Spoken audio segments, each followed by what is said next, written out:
আসসালামু আলাইকুম ওরহমতুল্লাহি ওবারাকাতুহু। আমন্ত্রণ জানাচ্ছি আন্তর্জাতিক মুসলিম টেলিভিশন আহমদিয়ার লন্ডন ইনস্টিটিউট থেকে বিশ্ব জামাতি সংবাদে আমি হাবিবুল্লাহ সাদেক। বড় মতো আজও প্রথমে থাকছে হুজুর আনোয়ার আদাল্লাহ তাআলা বেন রাজিজ প্রদত্ত জুম্মার খুতবা সারমর্ম। নিখিল বিশ্ব আহমদিয়া মুসলিম জামাতে বর্তমান ইমাম হযরত মির্জা মসরুর আহমেদ খলিফাতুল মসিহ খামেস আদাল্লাহ তাআলা বেন রাজিজ মসজিদ মুবারক ইসলামাবাদ টিলফোর্ড হতে জুম্মার খুতবা প্রদান করেন। আমাদের প্রাণপ্রিয় হুজুর আদাহ্লাহ তাআলা বিন আজিজ আজকের জুমার খুতবাতেও তাবুকের যুদ্ধাভিযান নিয়ে আলোচনা করেন। খুতবার শেষ দিকে হুজুর আদাহ্লাহ তাআলা বিন আজিজ বাংলাদেশ, পাকিস্তান ও আফ্রিকার আহমদীদের জন্য এবং ফিলিস্তিনি জনগণের জন্য দোয়ার আহ্বান জানান। बांग्लादेश के बारे में मैंने पहले भी कहा था दुआ के लिए। वहाँ मौलवी तबका जो है, अहमदियत मुखालिफ तबका जो है वो काफ़ी शोर मचा रहा है। कल उनका एक जलसा भी है शायद, तो उनके लिए ख़ास तौर पे दुआ करें अल्लाह ताला हर अहमदी को महफूज रखे, उनके शर से बचाए। इसी तरह पाकिस्तानी के अहमदियों के लिए भी दुआ करें अल्लाह ताला उन्हें भी महफूज रखे। अब बहुत ज़्यादा दुआओं की ज़रूरत है। जब मुखालफिन को किसी भी तरीके से दबाया जाए, कानूनन भी अगर दबाया जाता है, तो वो उनका तान जो है अहमदियों पे आगे टूटती है। इसलिए अहमदियों को ज़्यादा दुआओं की तरफ और एहतियात की तरफ तवज्जो करनी चाहिए। इसी तरह फ़लस्तीनियों के लिए भी दुआ करें। मुआहदात के बावजूद, सीज़ फायर के बावजूद उनका उसी तरह कत्लेआम हो रहा है। अल्लाह ताला रहम फरमाए। इसी तरह अफ्रीका के अहमदियों के लिए दुआ करें। उनमें भी बाज़ जगह हुकूमतें उन पर जुल्म कर रही हैं, बाज़ जगह दहशतगर्द मुख्तलिफ़ जगहों पर हमले कर रहे हैं, बाज़ अहमदी मुतासर हो जाते हैं इससे। अल्लाह ताला तमाम दुनिया में अमन और सलामती कायम करे। সম্পূর্ণ খুতবা শোনার কোনো বিকল্প নেই, আমরা শুধু সারাংশটুকু উপস্থাপন করি। এবারে অন্যান্য সংবাদ, আর প্রথমে থাকছে অস্ট্রেলিয়া থেকে প্রাপ্ত জামাতি সংবাদ। আহমদিয়া মুসলিম জামাত অস্ট্রেলিয়া 3 দিন ব্যাপী তাদের বার্ষিক জলসা সিডনির বাইতুল হুদা মসজিদে সফলভাবে সম্পন্ন করেছে। 15টি দেশের প্রতিনিধি এবং বিশিষ্ট ব্যক্তিরা সহ 4000-এরও বেশি জামাতের সদস্য এই মহতী জলসা অংশগ্রহণ করেন। দেখুন বিস্তারিত প্রতিবেদনে। निशान को देख कर इनकार कब तक पेश जाएगा। প্রতিশ্রুত মসিহ আলাইসাল্লাম বলেছেন, জলসার উদ্দেশ্য হলো আমাদের জামাতের সদস্যরা একে অপরের সঙ্গে সাক্ষাতের মাধ্যমে আত্মিক পরিবর্তনের মধ্য দিয়ে যাবে এবং তাদের হৃদয় পরকালের প্রতি আকৃষ্ট হয়ে আল্লাহ ভীতিতে পূর্ণ হয়ে উঠবে। তারা যেন ধার্মিকতা, ন্যায়, ভালোবাসা ও ভ্রাতৃত্বের জীবন্ত উদাহরণ হয়ে ওঠে। এই শিক্ষার আলোকে আহমদীয়া মুসলিম জামাত অস্ট্রেলিয়ার বার্ষিক জলসা সালানা 2025 অনুষ্ঠিত হয় আধ্যাত্মিক উচ্ছ্বাসে ভরপুর পরিবেশে। বিশ্বের এক প্রান্তে নতুন উদ্দীপনা ও প্রত্যাশা নিয়ে শুরু হয় এই পবিত্র সমাবেশ। 6 বছর পর ঐতিহাসিক বাইতুল হুদা মসজিদে ফিরে আসে জলসার বরকতময় দিনগুলো। 3 দিন ব্যাপী অনুষ্ঠান প্রায় 4000 অংশগ্রহণকারী এবং 15টি দেশের প্রতিনিধি ও গণ্যমান্য অতিথিরা যোগ দেন। ফজরের নামাজ এবং এরপর জুমার নামাজের ইমামতি করেন ন্যাশনাল আমির ও মিশনারি ইনচার্জ জনাব ইনামুল হক কাউসার সাহেব। এর মধ্য দিয়ে শুরু হয় জলসার আধ্যাত্মিক যাত্রা। পশ্চিম সিডনির বাতাসে উঠতে থাকা পতাকা ও নীরব দোয়া অফিসিয়ালি ঘোষণা করে জলসা সালানার উদ্বোধনী অধিবেশনে আমির সাহেব হযরত খলিফাতুল মসিহ খামেস আয়াদাল্লাহু তাআলা বিন আজিজের পক্ষ থেকে ভালোবাসা ও দোয়ায় পূর্ণ এক বিশেষ বার্তা পাঠ করেন। অতিথিরা বইয়ের স্টল, প্রদর্শনী এলাকা, খাবারের বাজার এবং হিউম্যানিটি ফার্স্টের সেবামূলক প্রদর্শনী উপভোগ করেন। Every single Ahmadi that he must go out and do Hazrat Muslim tabligh. মাউদ রাদিয়াল্লাহু তাআলা আনহু বলেন, প্রত্যেক আহমদীর দায়িত্ব হলো তবলিগ করা, কারণ যদি আমরা সত্যকে চিনে থাকি তবে পবিত্র নবী সাল্লাল্লাহু আলাইহি সাল্লাম বলেছেন, একজন মুসলমান তার ভাইয়ের জন্য তাই কামনা করবে যা সে নিজের জন্য কামনা করে।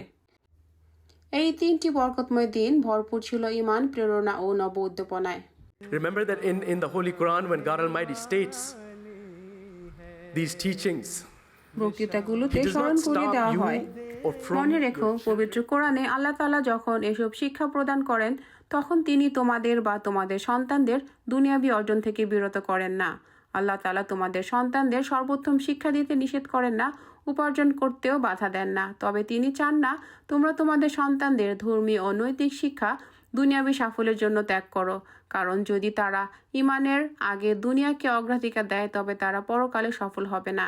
তাই পিতামাতা সন্তানদের পরকালে রক্ষা কবচ হয়ে ওঠেন, আর সন্তানরা যদি তাদের নৈতিকতার সঙ্গে বড় করা হয়, তারা পিতামাতার জন্য পরকালের রক্ষা কবচ হয়ে যায়। জলসার এই দিনগুলোতে আল্লাহর সাথে সম্পর্ক দৃঢ় করা ও নৈতিক সংস্কারের উপর জোর দেওয়া হয়। একজন বক্তা বলেন, Science can map the firing of neurons and track chemicals in the brain. বিজ্ঞান মস্তিষ্কে নিউরনের ক্রিয়াকলাপ নির্ণয় করতে পারে, রাসায়নিক পদার্থের গতি প্রকৃতিও পর্যবেক্ষণ করতে পারে, কিন্তু এটি ব্যাখ্যা করতে পারে না চেতনা, সেই গভীর অনুভূতি যা মানুষকে বলে আমি আমি। বিজ্ঞান ব্যাখ্যা করতে পারে না নৈতিকতাও, সেই দৃঢ় বিশ্বাস যা সব সংস্কৃতিতেই বিদ্যমান, যে ন্যায় বিচার ভালো, নিষ্ঠুরতা মন্দ এবং সততা প্রেরণার চেয়ে শ্রেয়। বক্তৃতার বিষয়গুলোর মধ্যে ছিল পবিত্র নবী সাল্লাল্লাহু আলাইহি সাল্লাম ও প্রতিশ্রুত মসিহ মাউদ আলাইহিস সালামের চরিত্র, খেলাফতের মাধ্যমে সফলতা, জামাতের প্রতি আনুগত্য ও তবলিগ, পশ্চিমা সমাজে শিশুদের নৈতিক প্রশিক্ষণ, মুসলমানদের পরিচয়, সফল দাম্পত্য জীবনের গুণাবলী এবং আহমদিয়াতের অগ্রগতি। এবছরে জলসার অন্যতম আকর্ষণ ছিল বিশেষ অতিথি অধিবেশন, যেখানে সংসদ সদস্য, কাউন্সিলর, মেয়র এবং বিভিন্ন ধর্ম ও সংস্থার প্রতিনিধিরা অংশগ্রহণ করেন। তারা শান্তি, ন্যায় বিচার এবং সংকটকালে আল্লাহর দিক নির্দেশনার বিষয় নিয়ে আলোচনা করেন, পাশাপাশি বিশ্বব্যাপী শান্তি প্রতিষ্ঠার বাস্তব উপায়ও তুলে ধরেন। অতিথিরা আহমদিয়া মুসলিম জামাতের মানবসেবামূলক কাজ এবং শান্তি, সম্প্রীতি ও অস্ট্রেলিয়ার প্রতি আনুগত্যের বার্তা প্রচারের জন্য প্রশংসা করেন। একজন অতিথি বলেন, It reminds us that compassion, respect, and dialogue are the cornerstones. এটি আমাদের মনে করিয়ে দেয় যে সহানুভূতি, শ্রদ্ধা এবং সংলাপই শান্তিপূর্ণ সমাজের ভিত্তি। অস্ট্রেলিয়ার বহু সাংস্কৃতিক পরিচয় আমাদের অন্যতম বড় সম্পদ। আমাদের জাতি এই ভিত্তিতেই গঠিত হয়েছে। আসলে এটি আমাদের জাতীয় সঙ্গীতেও প্রতিফলিত। যারা সমুদ্র পেরিয়ে এসেছে, আমরা তাদের জন্য সীমাহীন ভূমি ভাগ করে নেব। সাহসের সঙ্গে সবাই একত্র হব, অগ্রসর হব অস্ট্রেলিয়াকে উন্নতির পথে। এবং ঠিক সেটি আমরা আহমদিয়া সম্প্রদায়ের মধ্যে দেখতে পাচ্ছি। আর একজন অতিথি বলেন, আমি আপনাদের দিকে তাকিয়ে দেখি এমন একটি সম্প্রদায় যারা তিক্ততা নয়, ঘৃণা নয়, ভয় নয়, বরং সৌজন্য ও সদ্ভাব দিয়ে প্রতিক্রিয়া জানায়, যারা চ্যালেঞ্জ ও পক্ষপাতিত্বের জবাব দেয় শান্তির বার্তা দিয়ে, এবং বিশ্বাস নির্বিশেষে সকলের জন্য নিজেদের দ্বার উন্মুক্ত রাখে বন্ধুত্ব ও সংলাপের মনোভাবে। প্রথমবারের মতো জলসা সালানা অস্ট্রেলিয়ার ইতিহাসে স্থানীয় ধারক জাতির একজন প্রবীণ আন্টি জুলি ওয়েব তার নিজের ভাষায় সমবেত সকলকে আনুষ্ঠানিকভাবে স্বাগত জানান এবং পরে তার ইংরেজি অনুবাদ পাঠ করেন। Warami, Wellamabami, Garam Barak. Bujarinami, Darag Bemo, Burabaru, Ugarigarang. What your message is to the community is really good. আপনাদের and বার্তা outstanding. অসাধারণ। আজকের সকল বক্তার মুখে আমি একটাই কথা শুনেছি, শান্তি। আজকের পৃথিবীর অবস্থা বিবেচনা করলে এই বার্তাটি অত্যন্ত সময়োপযোগী এবং সমাজ জুড়ে গভীরভাবে প্রতিধ্বনিত হচ্ছে। আর একজন অতিথি বলেন, It's allowing people to look at how do I help others. Love for all that we এই do. বার্তাটি মানুষকে ভাবতে শেখায়, আমি কিভাবে অন্যকে সাহায্য করতে পারি। সবার জন্য ভালোবাসা, কোনো বৈষম্য নয়। যেই জীবনে কষ্টে থাকুক না কেন, আমরা ভাবি না সে কিভাবে সেখানে পৌঁছেছে, আমরা ভাবি কিভাবে তাকে সে কষ্ট থেকে বের করে আনা যায়। ঘৃণা নয়, ভালোবাসা। সবার জন্য সমান সুযোগই আমাদের লক্ষ্য।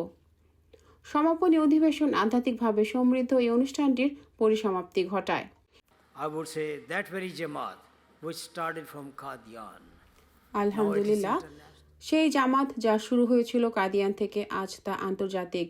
পণ্ডিত লেকরাম বলেছিল, আমরা তার নাম কাদিয়ানের বাইরে যেতে দেব না। কিন্তু আজ আল্লাহর অশেষ কৃপায় 213টিরও বেশি দেশে মানুষ পবিত্র নবী সাল্লাল্লাহু আলাইহি সাল্লাম এবং তার হাল অর্থাৎ প্রতিশ্রুত মসিহ মাউদ আলাইহিস সালামের উপর দরুদ পাঠ করছে।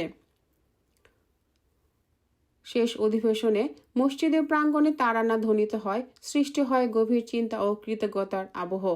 এই কয়েকটি দিন মসজিদের হৃদয়গুলোকে একত্রিত করেছে, আধ্যাত্মিক বন্ধন দৃঢ় করেছে এবং প্রতিশ্রুত মসিহ মাউদ আলাইহিস সালামের নির্ধারিত উদ্দেশ্যকে পুনরায় স্মরণ করিয়ে দিয়েছে। আহমদিয়া মুসলিম জামাতের মধ্যে এক আত্মিক বিপ্লব ঘটানো।